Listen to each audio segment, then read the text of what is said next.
Hello and welcome to Lavneesh sir की क्लास। आज की ये राज्य शैक्षिक अनुसंधान एवं प्रशिक्षण परिषद की पठन अभियान के तहत गतिविधि पत्रक नंबर 35 जो कि कक्षा 6ठी से 8वीं के विद्यार्थियों के लिए है, यह ली गई है हिंदी विषय से। और आज इसमें हम एक मजेदार रोचक कहानी पढ़ेंगे और उससे अपने पठन कौशल को बढ़ाएंगे। जानते हैं आज की कहानी किस विषय पर आधारित है, यानी किस चीज पर आधारित है। आज की कहानी किताबों पर आधारित है।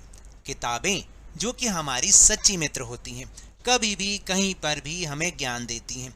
आज की जो कहानी है ना, वो कोलंबिया देश की कहानी है। अब भाई ये कोलंबिया कहाँ है? क्या आप जानते हो कि कोलंबिया देश कहाँ पर है?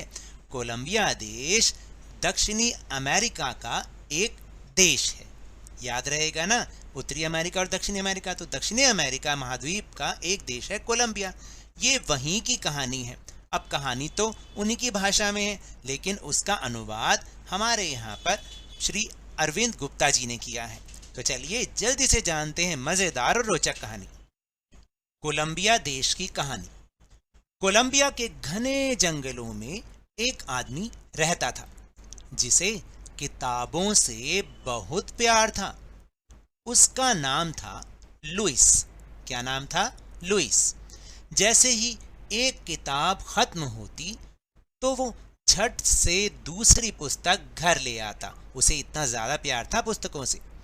जल्द ही उसका पूरा घर किताबों से भर गया। उसकी पत्नी डायना उस पर बहुत गुस्सा करती। इतनी किताबों का हम क्या करेंगे? क्या उन्हें भात के साथ खाएंगे? वो हमेशा यही पूछती थी। लुइस बहुत देर तक सोचता रहा। फिर उसके दिमाग में एक विचार आया। मैं इन किताबों को पहाड़ियों के उस पार उन लोगों के लिए ले जाऊंगा जिनके पास कोई किताब नहीं है। एक गधे पर किताबों को मैं लादूंगा और दूसरे पर खुद सवार हो जाऊंगा। फिर लुइस ने 2 हट्टे कट्टे गधे खरीदे। उनके नाम थे अल्फा और बीटा। उसने उनकी पीठ पर किताबें लादने के लिए एक क्रेट बनाई और उस पर एक साइन बोर्ड पेंट किया, गधों पर सवार पुस्तकालय। आप देख रहे हैं किस प्रकार वो गधों पर अपनी किताबों को रखकर ले जाता था, जिसका नाम उसने रखा था गधों पर सवार पुस्तकालय। फिर डायना ने क्रेट में पुस्तकें भरी। हर हफ्ते लुइस, अल्फा और बीटा दूर दराज पहाड़ियों पर स्थित बियावान गांवों का दौरा करते। दूर दराज मतलब दूर, और बियावान मतलब बिल्कुल जो शांत इलाके और जहां किसी की आवाज ना आती हो, मतलब बहुत दूर दूर तक जाते हुए। इस हफ्ते वो इल टोरमेंटो नाम के एक गांव में जाएंगे। लुइस सूरज उगने के साथ ही उस गांव की तरफ अपने पुस्तकालय के साथ आगे बढ़ा। पहाड़ी पर चढ़ते वक्त रास्ता एकदम सुनसान हो गया। वहां केवल चिड़ियों की चहचहाट ही सुनाई दे रही थी। तभी गुप्त अंधेरे में से एक डाकू कूदा। कृपया हमें जाने दो, लुइस प्रार्थना करता है। बच्चे हमारा इंतजार कर रहे होंगे। किताबें देखकर डाकू का पारा चढ़ गया, यानी डाकू बहुत गुस्सा हो गया। वह एक किताब रखकर गुर्रा कर बोला, याद रखो, अगली बार मुझे चांदी चाहिए। मुझे चांदी दो, चांदी।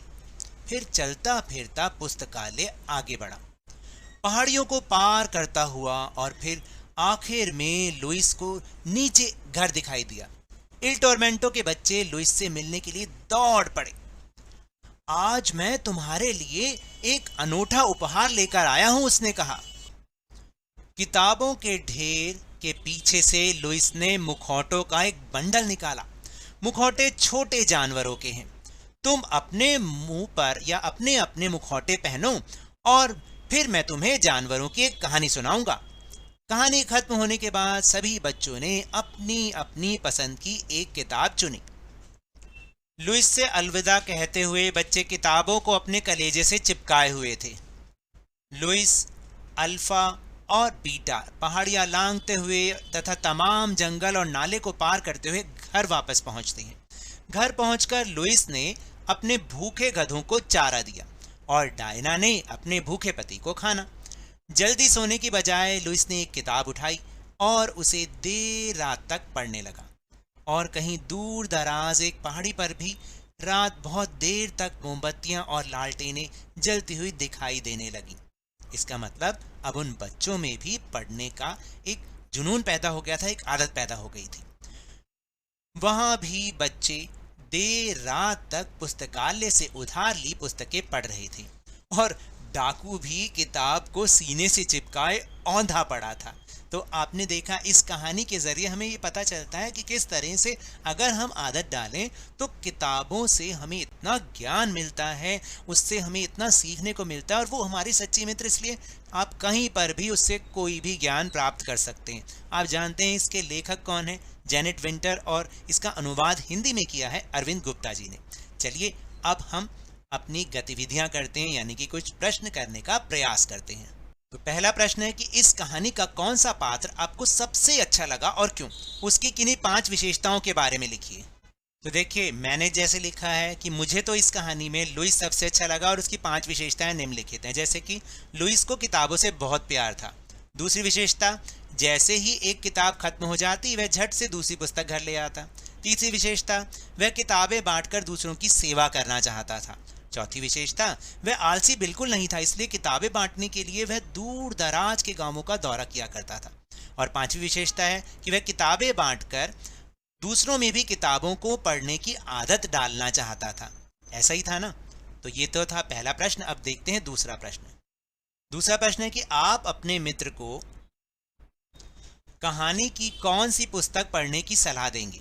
उस पुस्तक की किन्हीं 3 विशेषताओं के बारे में भी लिखिए। देखिए, जैसे मैंने लिखा कि मैं अपने मित्र को पंचतंत्र की कहानियां नामक किताब पढ़ने की सलाह दूंगा। इस पुस्तक की 3 विशेषताएं निम्नलिखित है। कौन कौन सी? जैसे यह पुस्तक बहुत ज्ञानवर्धक है। इस पुस्तक में पशु पक्षियों के माध्यम से अनेक शिक्षाएं मिलती हैं और इस पुस्तक में पशु पक्षी इंसानों की तरह आपस में बात करते हैं, जो कि बहुत ही रोचक है। चलिए अब तीसरी गतिविधि देखते हैं। तो देखिए, तीसरी जो गतिविधि है, अपनी कक्षा में समूह बनाकर किसी भी रोचक कहानी को चुनिए, उस कहानी के पात्रों के अनुसार मुखौटे तैयार कीजिए और तथा कहानी को कक्षा में रोल प्ले के माध्यम से प्रस्तुत कीजिए।